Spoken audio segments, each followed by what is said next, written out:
It's been 12 years now that I've been working with the brightest and youngest of the minds, dealing with various aspects of technology. So what you see on the screen is what the educators were forced to adopt during pandemic.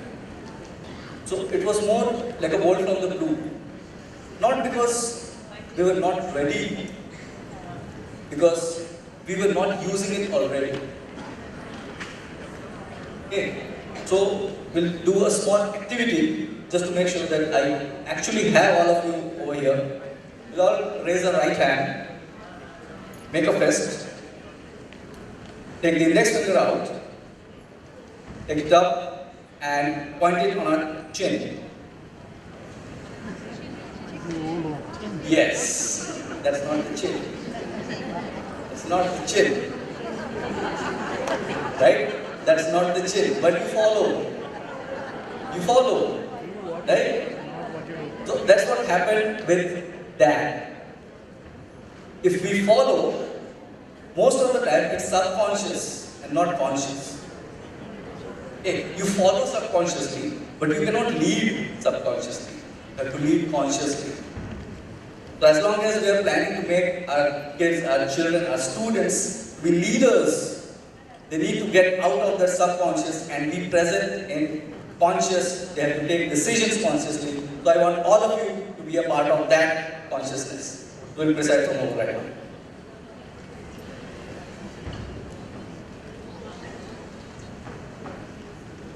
So as I told you, for the past 12 years I've been involved in the brightest and the youngest minds. Now these years have told me that three mediums, the three aspects that can be used as effective tools to provide education, or rather to make education unforgettable, are light, sound and motion. Okay, the very reason you remember your favorite song or your favorite movie is because of these three aspects. Now, how does these three aspects relate to the world of robotics? Now, why robotics first of all? And then we'll move on to what is robotics. I'll ask questions. How many of you have seen a movie that's related to a robot? Raise of hands. Show of hands. Okay. So I'll keep saying the name of the movies, and you'll just say, raise your hand if you have seen it, and don't raise your hands if you have not seen it. Robocop, Terminator. Okay, so that's a lot of people for Terminator. Iron Man. Okay, now I'm going to say a name that probably none of you have heard. The Hurt Locker. Just two hands. Why? Because our perception of robotics is it has to mimic a human structure. That's not the necessity of it.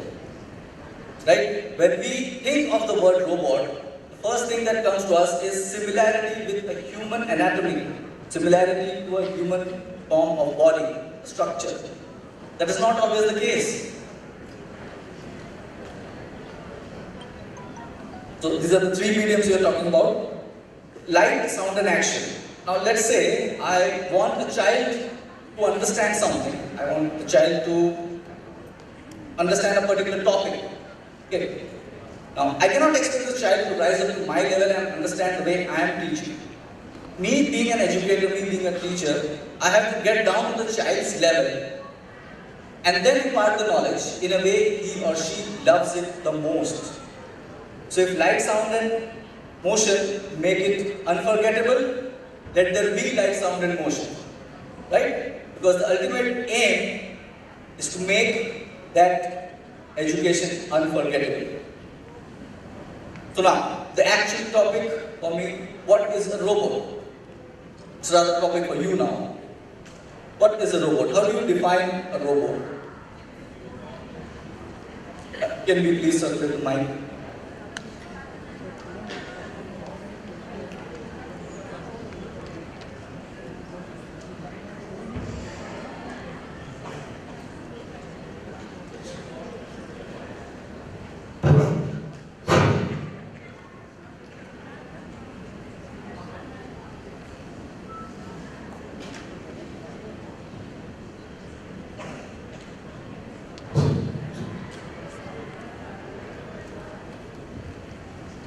Yes. Good afternoon. Any machine which can take instructions or without instructions act upon and take a decision. Okay. Now let's say you have an Amazon Alexa at home. It takes instructions. Will you call it a robot? It is a kind of robot because it does act upon our instructions of voice command. Absolutely. Absolutely. Great answer. Cheers for that. Yes. Now we'll take a look at these videos. Now if you have ever ordered anything from Amazon Prime, the first video is something, these robots are working at Amazon fulfillment centers, which are warehouses. That's what these robots are, the ones that make your delivery so soon. The second part of the video that you're looking at is a vacuum cleaning robot. So right now the robots have penetrated our households. They clean, they mop. You leave a dirty home and come back to a clean and tidy room, all thanks to latest robotics. The third robot in slide is a huge robotic arm installed at International Space Station that is moving, that is encircling the Earth at more than 700 kilometers per hour. It's there. Now, why are these being called as robots, or rather, would you call them as robots? Would you agree that these are robots? Right? You would all agree unanimously. Now, the first thing, if we are showing these videos to our students, can we start teaching them from right here? This cannot, or rather, can this be a starting point for teaching robotics or artificial intelligence or technology? Can this be a starting point? No. Why? The starting point has to be much simpler, with a much simpler outcome, something that can be easily explained to a 10-year-old. Because in the words of Albert Einstein, if you cannot explain it to a 10-year-old kid, you probably don't understand it yourself. Right? So the path has to be from known to unknown. So apart from the video, I'll ask you a simple question. What is the difference between a momentary switch and a toggle switch? I can see all big question marks on your face. Let me rephrase the question. How many of you know the difference between a light switch and a bell switch? Like, you know this. Like, you know the difference between a light switch and a bell switch. But you did not know the difference between a toggle switch and a momentary switch. I just changed my words. They are actually the same thing. So how you put forth the things, if you start with unknown, it is uninteractive. It is unintuitive. You have to start with known. So on the left, what you are seeing is a very simple robot that does not use any kind of programming, no computer, nothing. This is just hardwired motors, sensors, motor drive. On the right, you are seeing the result of 38 years of 200 scientists at Honda for developing that Honda ASISC, one of the most advanced humanoid robots in the world. So you cannot start with unknown. You have to start with the known.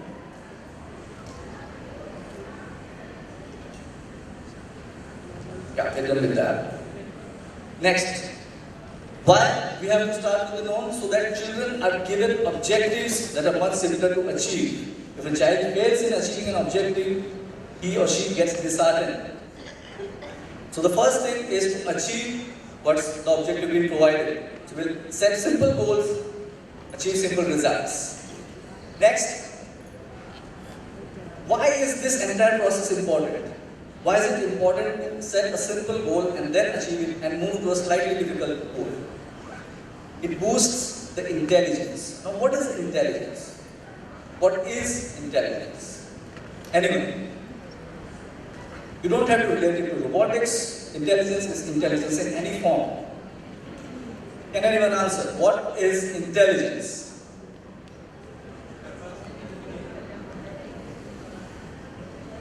Capacity to think. Okay. Anyone else? Okay, almost there. Yes. Yes. Ability to negotiate challenges. Okay. Intelligence is more like the ability to take a decision. Intelligence is the ability to take a decision.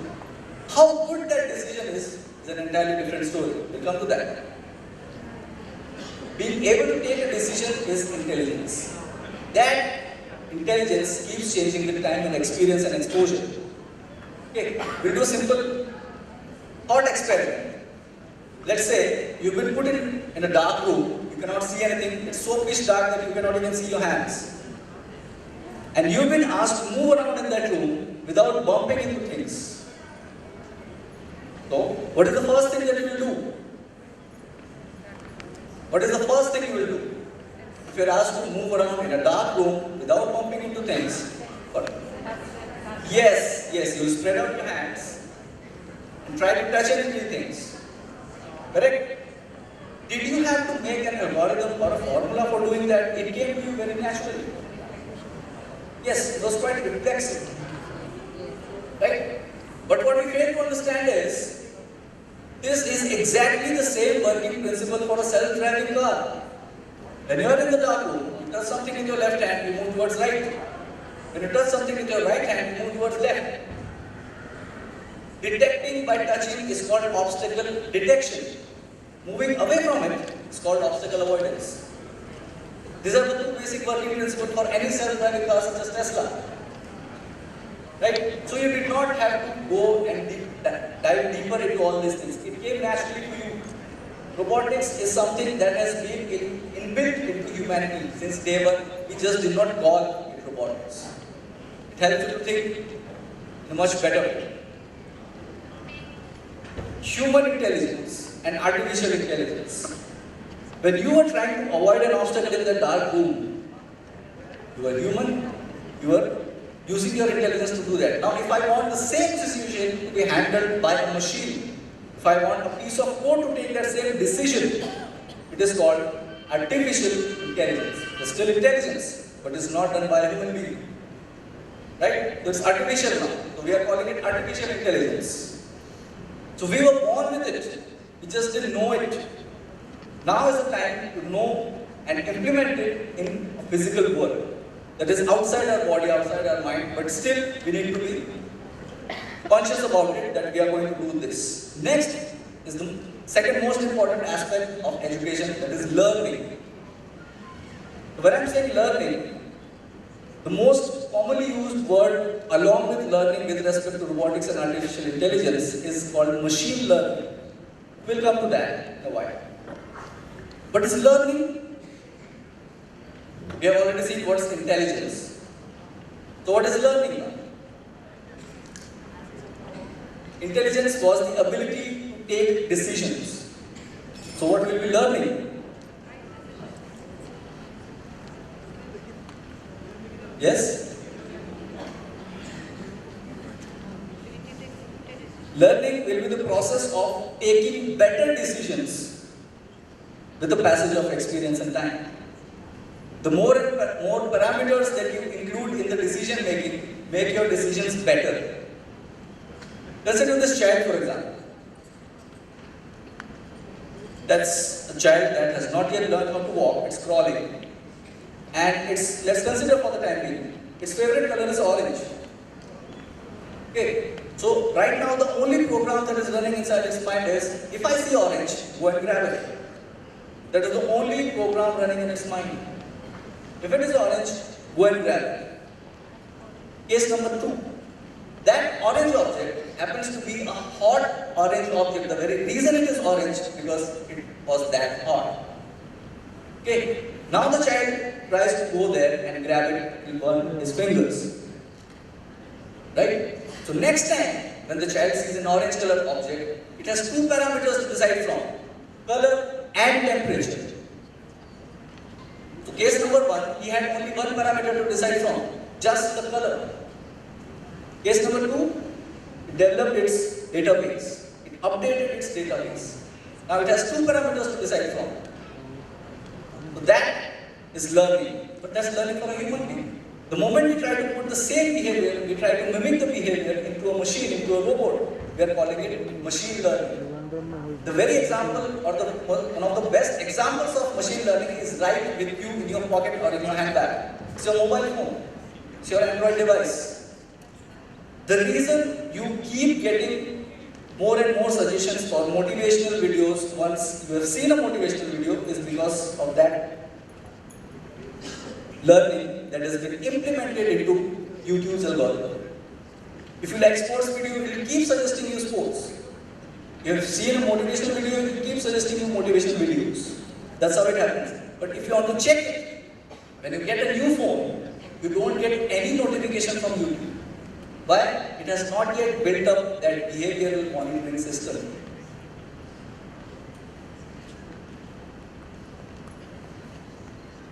Mission. Now, you can easily count and tell me how many years it's there. We are in 2022. So how many years are left for 2030? 8 years. Correct? So, when I'm saying Mission 30, what does it have to do with what we are doing here?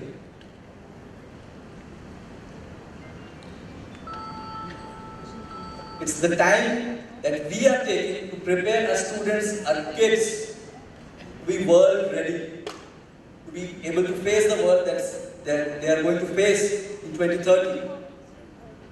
So how do we do that? Look at the video and tell me what you actually see. It's playing in a loop so that you get enough time to observe what's being shown. There's a balloon. It's inflated, let it go. It goes up and cut to. There's a rocket going into the outer space.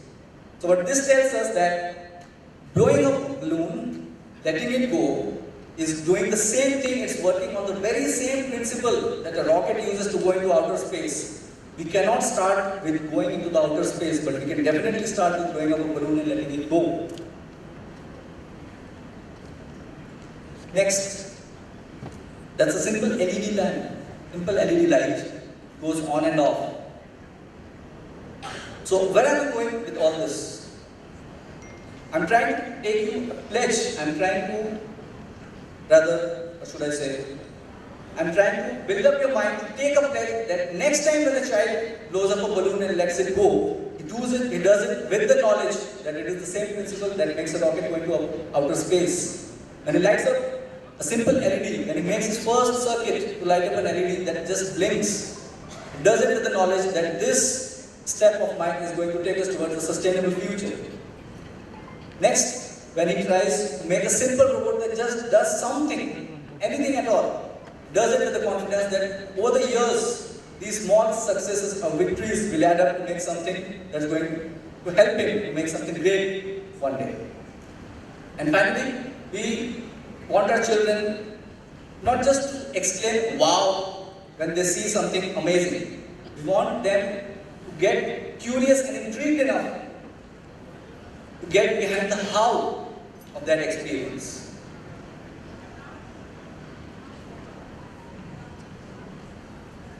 And this part doesn't work, but I've already spoken about it. So who can help in achieving that mission, in going along that mission and winning that mission by the year 2030? It's you, it's us, the educators. Okay, why or how?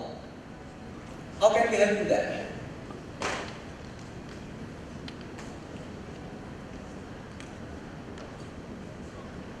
Yeah.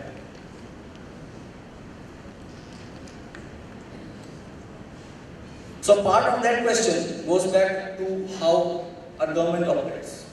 Because if you want to implement such huge changes in our curriculum, there has to be a part that government needs to play.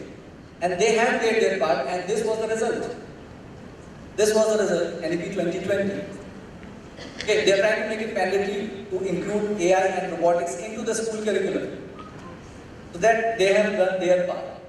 So it's up to us now to bring this into our schools, into the very classroom, the very foundation of the thing that is going to drive our economy, the thing that is going to contribute to our workforce in the next 5 to 10 years to come.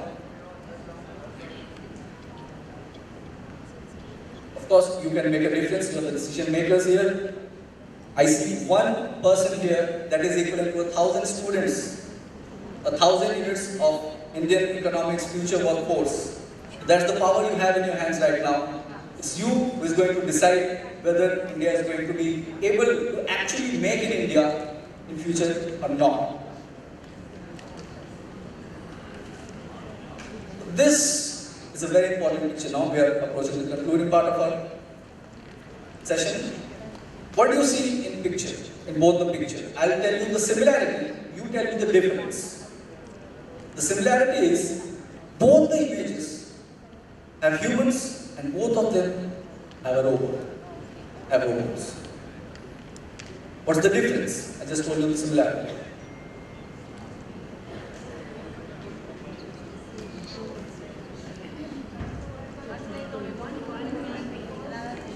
Yes.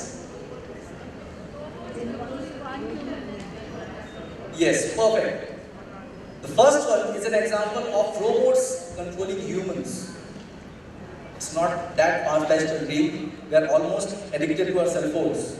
So a part of it is already true. The image on the other side is robots being controlled by humans. The biggest question for us as educators is, on which side of that line we want our students to be? On which side of that line we want our students to be? One of the persons, one of the finest students who, I should say, on the right side of that line is Mr. Shreyan Daga. He's the brainchild behind OLL, and he's just 17-year-old and he's a serial entrepreneur. So I'll take this opportunity to invite Shreyan Daga on stage.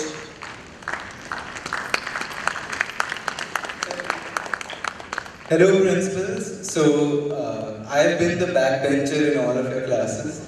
So when I was in the 4th grade, I learned coding and developed my first website to sell paintings online. And that was a really big achievement for me. When I was in the 7th grade, I learned about the stock market, how it works, and invested, got a 20x return. And in the 9th grade, I shocked my principal. I started getting loans in school in the candy at 45% interest, and I got a pink card for that. So, but what happened in the 10th grade changed my life forever. On 15th February 2020, after getting inspired by Gautam Buddha, I left home. I took all my belongings and I started donating them. First my wallet, slippers, cycle. When I was giving my cycle to this child who was underprivileged, his t-shirt was torn, and he took the cycle and he said these exact words, "Bhaiya mera sapna pura ho gaya." That means, my dream has been completed. So that shocked me. I was like, kids like us have so much potential, but not enough exposure given in our schools. Right? So that's when I thought we should build something like OLL, where we provide new age trending skills taught practically to students. So it's for the students, by the students, with the students. So that was the thought. And now OLL has grown a lot. We've got more than 2,000 schools partnered with us, and we're teaching 35,000 kids. OLL is also going to be on Shark Tank India Season 2. You'll be seeing me on stage. And it is, frankly, I would like to say thank you to my school principal and the school to really help me out. And most of all, to my mother, Vidushi Daga, who's out there. Thank you so much, Mom. And also to all the educators out there who are going to make sure that your kids are up to date, making sure that they're learning new skills, and also that they are going to be like kids who really want to explore something new and try something different. So that was the thought process. Handing it back to Amit sir. So he's going to tell us how to implement whatever he has said throughout the session. Thank you, Shyam. On the screen, what you're seeing is a practical roadmap of if you want to achieve in 2030, you have to start I should say we are already rather late. We should have started a couple of years back, but today is the best day. You cannot go back in time. So 2022, you include robotics in your curriculum. Then you allow the students to learn and evolve and explore and do all those things.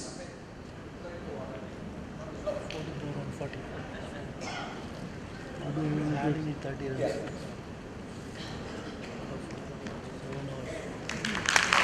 Big round of applause for Shreyan.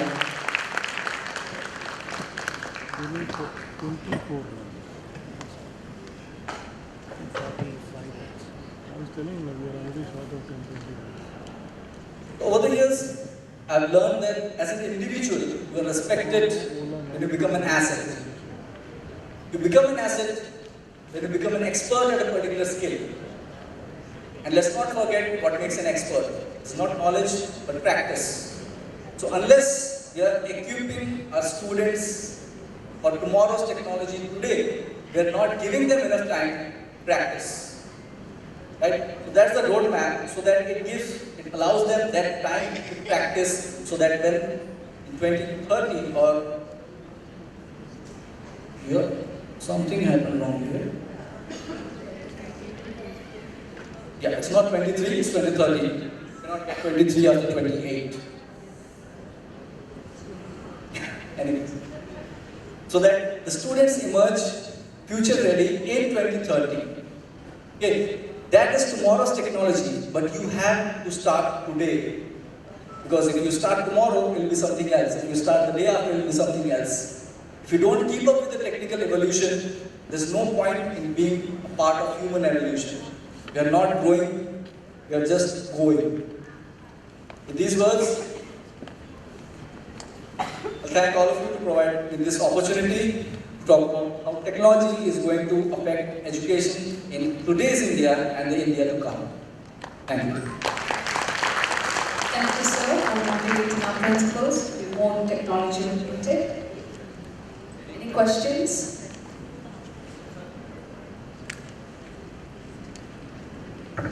Yes, and there will be questions. Any questions? Related to robotics, not related to robotics, any questions? Yes.